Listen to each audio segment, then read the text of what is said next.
December 10th, 2025, Jerome Powell faces the press and admits something no Federal Reserve chair ever has. Cutting interest rates will not touch the housing crisis. Wall Street instantly erases $400 billion, and mortgage rates rise through 3 consecutive rate cuts, defying economic logic. If the most powerful banker in America publicly signals defeat, what does that mean for your future? And what hidden forces broke the system beyond repair? At the podium, Jerome Powell faces the press with a steady gaze, but his words land with the weight of a warning. He says the housing market faces some really significant challenges, and I do not know that, a 25 basis point decline in the federal funds rate is going to make much of a difference for people. Reporters press for answers, but Powell's voice grows quieter. He looks down at his notes, jaw tight, pausing before adding, "We have not built enough housing in the country for a long time. Housing is going to be, a problem. We can raise and lower interest rates, but we do not really have the tools to address a structural housing shortage." As these words echo across the trading floors, the market's reaction is swift and unforgiving. Screens flash red with the S&P 500 tumbling nearly 400 points in a matter of hours. Powell's admission leaves a silence in the room, a moment when America's most powerful economic official openly concedes defeat against a crisis that policy alone cannot touch. The Federal Reserve delivered 3 consecutive rate cuts in the final months of 2025, reducing its benchmark by a total of 75 basis points. But instead of relief, mortgage rates crept higher, rising from 6.1% in September to 6.6% by December. The disconnect traces back to the mechanics of the mortgage market itself.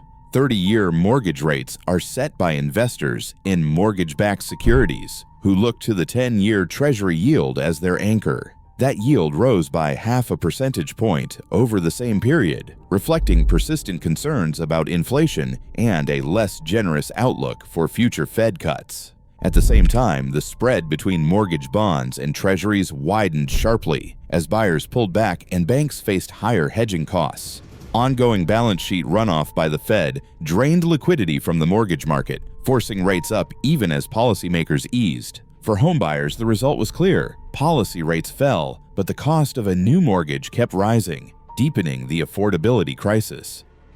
Jerome Powell's words cut through the usual optimism of central bank press conferences. He does not offer promises or technical fixes. Instead, he points to a reality that stings. The Federal Reserve cannot manufacture homes. For years, the focus has been on interest rates and financial conditions, but the real obstacle is physical. Too few houses, not enough being built, and no lever at the Federal Reserve's disposal to change that. Reporters, sensing the gravity, shift their questions away from policy tweaks and toward the roots of the shortage. Traders on Wall Street interpret Powell's remarks as a rare admission of powerlessness. The financial press notes the absence of any plan to boost supply, while analysts debate whether this is the first time a Federal Reserve chair has so openly acknowledged the limits of monetary policy. Powell's tone reflects the weight of that realization. He is not just signaling caution, he is drawing a line between what the Federal Reserve can influence and what lies beyond its reach. The housing crisis, he makes clear, is a problem built brick by brick over decades, a structural deficit that no amount of rate cutting can fill.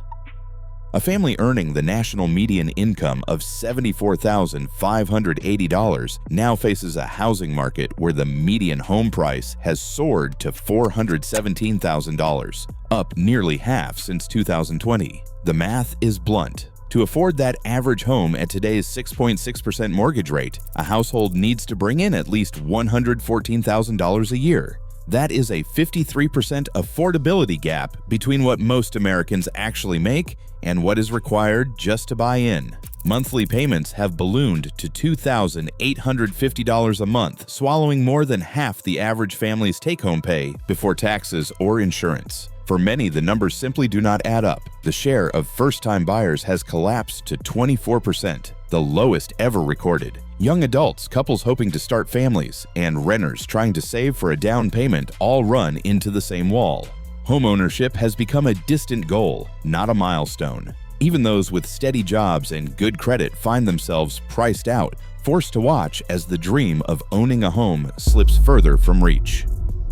America's housing shortage is no longer an abstract debate. It is a number: 4.5 million homes missing from the national supply.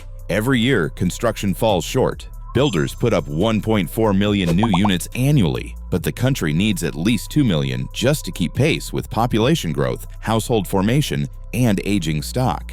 The result is a shrinking pool of available homes. By December 2025, the total inventory stood at just 670,000, a dramatic drop from 1.8 million listings seen in 2019. But the physical shortage is only half the story. Homeowners who locked in ultra-low mortgage rates during the pandemic, nearly 72% of all borrowers, are now effectively trapped. Selling means giving up a mortgage with a rate under 4% and facing a new rate of 6.6% or higher. For many, that would double their monthly payment.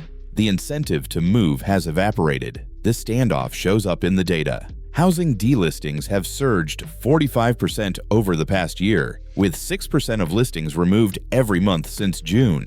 That is the highest rate since records began. Sellers are giving up, buyers are frozen out, and the market grinds to a halt, not for lack of demand, but because there simply are not enough homes to go around. Private equity and Wall Street funds have rewritten the rules of home ownership in America. Institutional investors now hold 3.8 million single-family homes, nearly double their stake just 6 years ago. In cities like Phoenix and Atlanta, private funds routinely outbid families, offering 20 to 30% above asking price, always in cash, with no contingencies and no delays. The effect is swift and unmistakable. Sellers gravitate toward the certainty of these offers, while individual buyers are left without a chance to compete. As more homes are swept up by corporate buyers, entire neighborhoods transform. Properties that once would have been starter homes for families are instead converted into rentals, managed by investment firms with portfolios spanning thousands of addresses. The share of owner-occupied homes continues to fall as these companies expand their reach. For many, the idea of owning a home now feels less like a milestone and more like a fading memory, replaced by rental agreements and corporate landlords. The American housing market, once dominated by families, is now shaped by the strategies and capital flows of institutional investors. Adjustable rate mortgages, once a niche product, now loom over the market like a storm cloud. More than $1.2 trillion in adjustable rate mortgages are set to reset between 2025 and 2026, exposing borrowers to an average monthly payment increase of $847. For households already stretched thin, this shock lands hard. Servicer data shows a 340% jump in adjustable rate mortgage issuance since 2021, and forbearance requests have surged by 67% in just 6 months. Debt-to-income ratios are climbing past levels seen before the last housing crash. As these resets hit, the risk of missed payments and forced sales rises, threatening to spill beyond individual families and into the broader economy. The weight of the crisis falls hardest on younger Americans and the cities they once hoped to call home. 14.5 million millennials are stuck on the sidelines, unable to buy despite being the largest home-buying generation in history.